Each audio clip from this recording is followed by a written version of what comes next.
Você trabalha até o corpo doer. Acorda antes do sol, volta para casa com cheiro de suor grudado na roupa. E mesmo assim, o dinheiro não fica. Sim, você faz hora extra. Sim, você corta gasto. E mesmo assim existe um ralo oculto sugando tudo antes do fim do mês. Escute com atenção agora. Porque a verdade brutal é essa. A pobreza não entra pela carteira. Ela entra pela boca. Existe uma engrenagem invisível girando contra você. E ela usa a sua própria voz como combustível. Cada frase de culpa jogada no ar. Cada reclamação repetida como oração invertida. Cada "a vida é injusta comigo" é um decreto de escravidão. O inimigo não está no governo, no patrão, na economia. Ele se esconde no eco do que você diz quando acha que ninguém está ouvindo. Enquanto você aponta para fora, o muro da escassez se levanta por dentro. A carteira não está furada. A coroa é que está caída no chão da cozinha. E quando você descobrir quem está segurando essa coroa com mãos sujas de vitimismo, talvez seja tarde demais. Porque a próxima cena revela uma mulher que cavava o próprio deserto sem perceber. O calor da cozinha industrial batia como forno de guerra. Óleo estalando, panelas gritando, pedidos acumulando como soldados feridos. Dona Marta, 52 anos, mexia o arroz com o braço já formigando, a coluna queimando como brasa viva. Trabalhava desde cedo, pegava 2 ônibus, chegava antes de todo mundo. Mas enquanto o feijão fervia, a boca dela também fervia. Esse país não presta, murmurava. Meu filho só me dá despesa, resmungava. O patrão enriquece nas minhas costas, repetia como salmo torto. Cada frase era um lixo emocional despejado no próprio altar. As colegas riam, concordavam, alimentavam o coro. E a engrenagem invisível girava, girava, girava. A cada coitada de mim, uma moeda invisível escorria pelo ralo da alma. No fim do dia, o corpo estava em exaustão e o coração em sobrevivência. Ela acreditava que reclamar era desabafo, que falar aliviava, mas não via que estava assinando decretos de escassez com a própria língua. E naquela mesma semana, algo pequeno iria quebrar.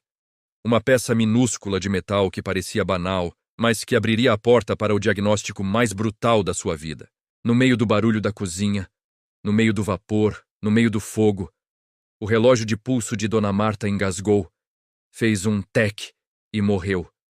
Ponteiro travado, tempo travado, como se alguém tivesse puxado o freio da vida dela com a ponta do dedo. Ela sacudiu, bateu de leve na palma, encostou no ouvido, nada. Aquilo era pequeno, mas doeu no coração, porque parecia um aviso. Você tá rodando em círculos.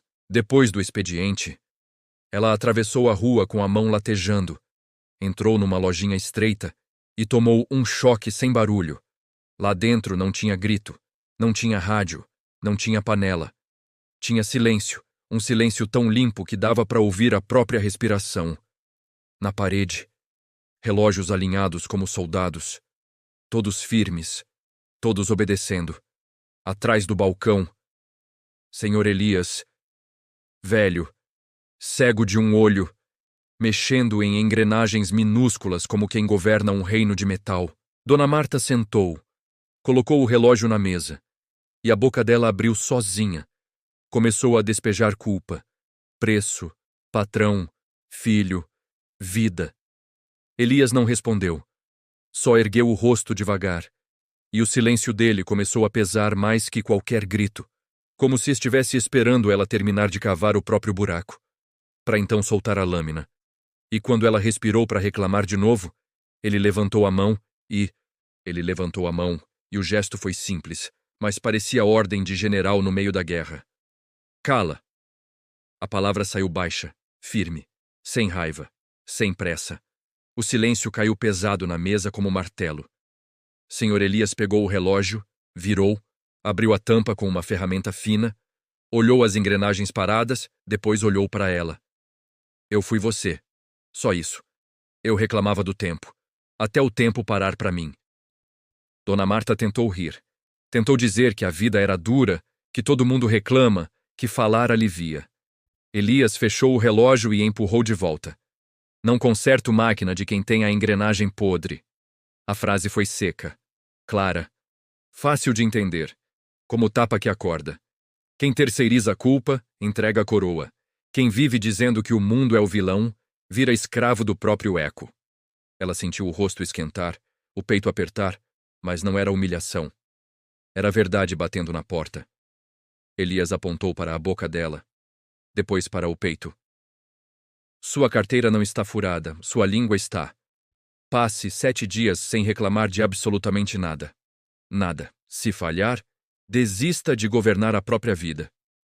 Ele voltou para as engrenagens, como se a sentença já estivesse dada. E Dona Marta saiu dali com o relógio parado na mão.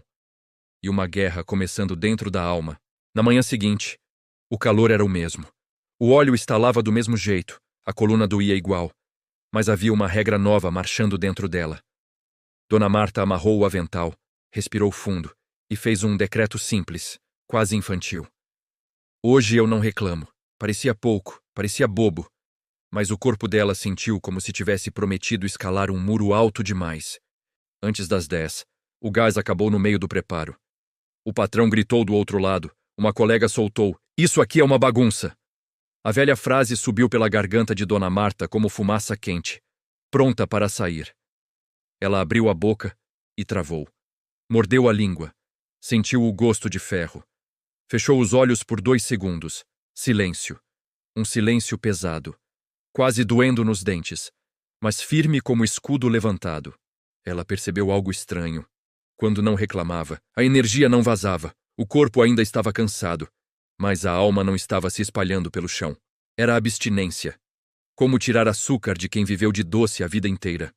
A máquina de reclamar pedia alimento, e ela negava. Só que naquele mesmo dia, antes do pôr do sol, o teste maior pisaria no território dela. E não viria do patrão, viria do próprio sangue.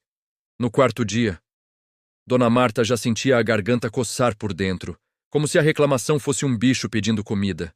E o mundo, como sempre, não ficou bonzinho só porque ela decidiu mudar. A pia entupiu, a marmita caiu no chão.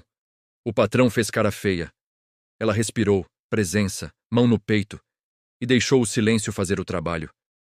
Como quem segura um escudo com os dentes.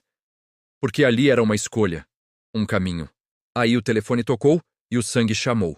Era o filho adulto, o sugador antigo, voz mansa, pedido velho.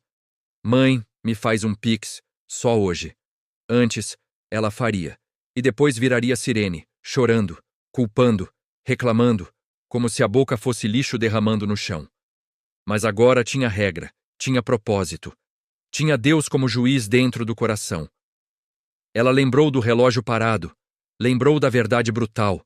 Quem terceiriza a culpa, entrega a coroa. Dona Marta ficou quieta por 2 segundos.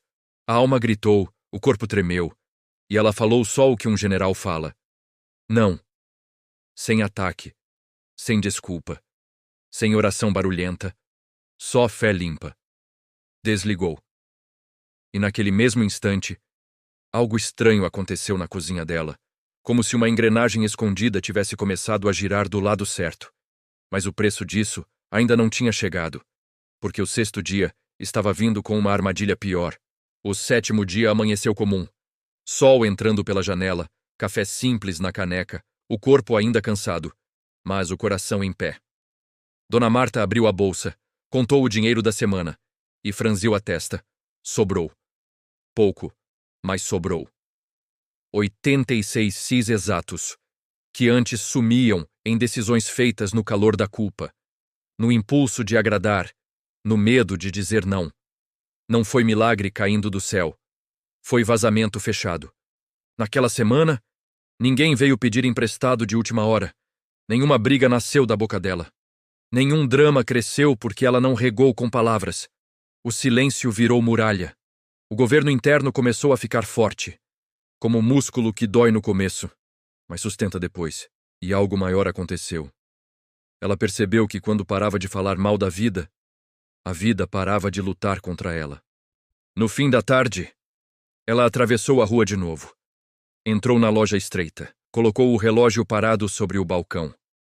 Sem dizer nada. Senhor Elias tocou o objeto. Depois tocou o ar ao redor dela, como quem sente vento mudando de direção. E um meio sorriso nasceu no rosto duro do velho, antes mesmo de abrir a tampa, porque ele já tinha visto. As engrenagens estavam limpas, mas ainda havia um último aviso guardado, algo que podia destruir tudo se ela voltasse para o velho hábito. E ele não entregava bônus para quem não estava pronto. Dona Marta pegou o relógio, guardou, levantou para ir embora sem barulho. Foi aí que Sr. Elias falou de novo. Uma frase curta, mas afiada, como chave girando na fechadura. E lembre-se. Ele encostou o dedo na bancada. Tum, tum. Silêncio na boca não dura, se a sua casa for um hospício para o caos. Não era poesia, era mecânica. Se o seu território está cheio de bagunça, conta jogada, coisa quebrada, gaveta lixo, a mente vira lixo também, e a reclamação volta, igual parasita. Ela ficou parada, porque entendeu como criança entende, casa bagunçada dá barulho dentro da cabeça. Elias continuou, sem carinho, com amor bruto. Quer governo interno? Então governe o chão, a mesa, a gaveta. Ordem é escudo, desordem é buraco. Dona Marta saiu com a alma tremendo, porque percebeu que o relógio podia voltar a andar. E mesmo assim, o dinheiro podia sumir, se o território continuasse aberto. E se essa história tocou seu coração, desça agora nos comentários e decrete: eu assumo a culpa hoje. E se você já fechou a boca, mas o dinheiro ainda some, então o ralo oculto está dentro de casa. Clique no vídeo que está na sua tela agora para descobrir os 5 objetos inofensivos que sugam a sua vida. Te vejo no trono.